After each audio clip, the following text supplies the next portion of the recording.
Oh, back, hungry eye. It's been a few years. In this episode, I'd like to introduce you to the concept of art mindset. That means being creative and expressive, and it means thinking visually. Most of all, it means having a positive growth mindset when it comes to making art. I believe that art is for everyone. Most everybody can walk or jog, even though not everyone is an Olympic athlete. We learn to read and write, even though very few of us become professional authors. In the same way, even if you can't draw a convincing stick figure, you can still enjoy, make, and use and share art. Oh, don't think so? Why not? Maybe it's because you're just afraid to try. The fact is, even the most successful professional artists feel insecure. Probably because art, by nature, is something that others get to see.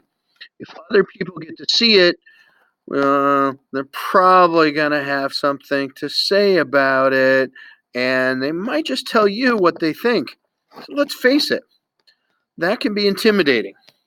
But as Stanford professor and growth mindset guru Carol Dweck will tell you, courage is part of learning. For that matter, failure is part of learning. So, dare. Too often, we become paralyzed by our own insecurity about how our art's going to turn out. Stop. Don't worry about how it will turn out. Concentrate on what you can learn from the process of making art instead of whether or not you're any good at art, okay? Be courageous. Remember, if you don't want to learn, no one can help you.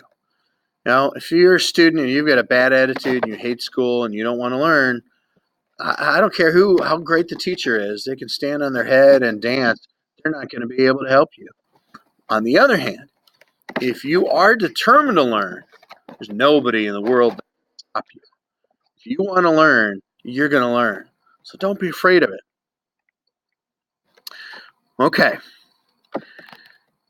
How can you nurture an art mindset, even with all of this insecurity? Well, by developing positive attitudes about making art and then repeating and rehearsing and practicing them over and over again until they become good habits. Education author and Genius Hour advocate Angela Myers might even call some of these habitudes. Positive habits that build on personal positive attitudes that help you learn and grow. Here's one thing that I suggest you do. Look, maybe the most important positive attitude that you can have to help you create art is a sense of curiosity. Call it whatever you want. But you have to look more closely at things instead of merely glancing quickly and taking for granted that you know what it is that you were looking at. Another positive attitude that you need to develop is one of exploration. It goes along with that curiosity, but it also has to do with some humility and some courage. To be an explorer. And the most important thing after looking is to process what it is that you're seeing. Maybe that means looking at it from different angles and different perspectives. Maybe looking at it more closely or from further away. Maybe it's comparing and contrasting it with other things that you've already seen or other things you see near it. And combine it with things that you've seen in new ways. That's called synthesis, where you're synthesizing things.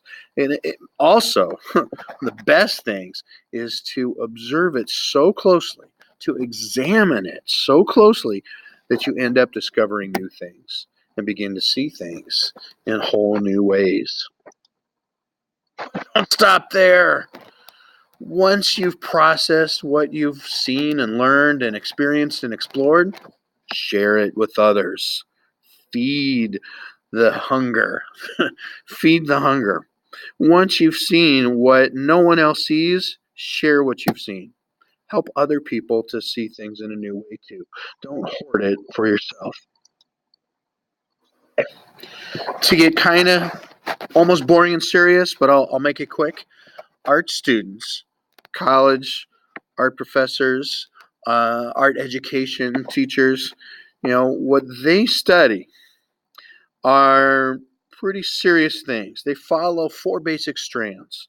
They look at what artists have done in the past, that's art history. They analyze how images are composed and structured. That's dealing with design and aesthetics. And of course, they're going to make art. And eventually, they're going to apply critical thinking skills to examining, reflecting on, and responding to art. There are some great ways to learn about art. These four art disciplines.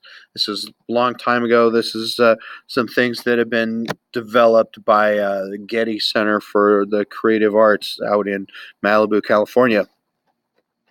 Well, thing is though, on the one hand, these categories seem almost a little too specific to just art. There's stuff that non-artists and non-experts aren't going to get. At the same time, they're way too broad. They're too vague. They're not clear enough.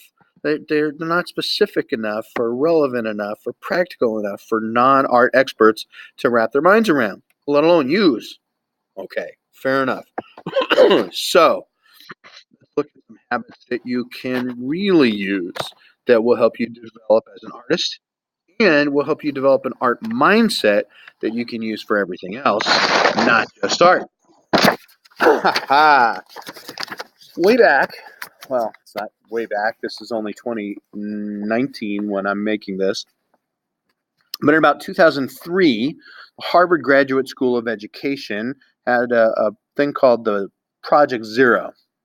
And Project Zero developed a list of 8 ways to think that student artists can use to help them learn while they're creating art. All these the studio habits of mind. Studio habits. There's 8 of them. Because these 8 ways of thinking, they really all work together and they influence each other and they come from each other, but no one of them leads to the next in any specific order. There's not a hierarchy. It's not as if one is more important than other ones. The people at Harvard at Project Zero really suggested that you think of these in terms of an oval. And I've seen some posters that are circular instead of a list. So just because they're 8, you don't have to number them 1 through 8, but I've got them on a list on a class. Just convenient. Here you go. I admit I stole this graphic. I don't even know where I found it on the web, but I'm just so you know, I'm not making any money off of it. I'm just using this for educational purposes. But and they fit together, they overlap, they feed each other, they build on each other. They're not in any specific order. Okay, if I can get back to my script here. Should stick to the script, right? Okay, so how do you teach expectations about studio habits in school art departments? That's going to be different for almost every art teacher. Here's 3 levels that I use in my classrooms that are kind of like the I got it, I almost got it, and not yet that a lot of elementary school and middle school teachers use. Some high school English teachers use it. If you prefer teacher-specific jargon and standardized testing sort of stuff, you might say proficient, adequate, and inadequate. Too often, I see that students blame their poor products on their lack of talent. And I try to tell them over and over again, well, you're only going to get as much out of it as you put into it. It's sort of the same kind of thing that you might say if you were a coach. Well, it's important, just like athletes and musicians and STEM scholars. You coasting, which is you're not learning a whole lot. Generally, if you're learning, you're growing. You know that you're growing. You can tell. Okay. Well, if you're a not art student or not an artist or not an art teacher, you can still use these to help you develop